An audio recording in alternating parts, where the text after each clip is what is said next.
Next, we'll go to Pat Healey from the Laker. Go ahead, Pat. Hi, this question for Premier Houston.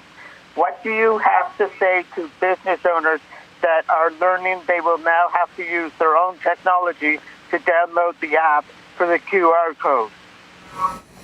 Hi, Pat, and thank you for the question. And I believe that there'll be, I don't expect much pushback on that. I mean, businesses are used to, people are used to downloading apps and using it, and I think this will be pretty efficient for them.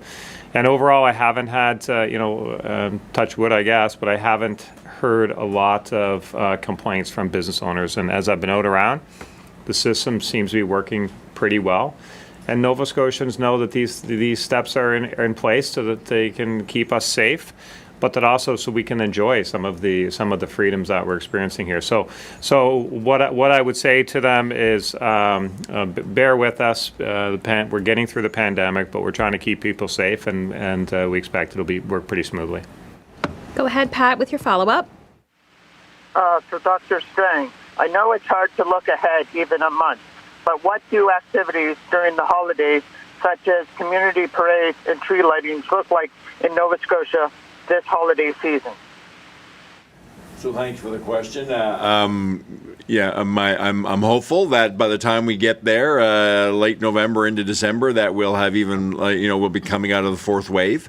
But you have to remember, right now, we don't have any restrictions on types of gatherings other than the people participating have to have proof of vaccination.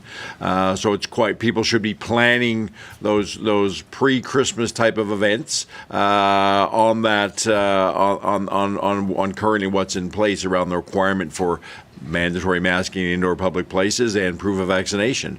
And if we're able to move away from those at that time, well, that I would see that as a bonus. But I think the safest precaution would be to plan it like we're going to be like we are today, which, as the Premier has said, we have a lot of freedoms that we're able to have that many other provinces don't because of the hard work everybody's doing.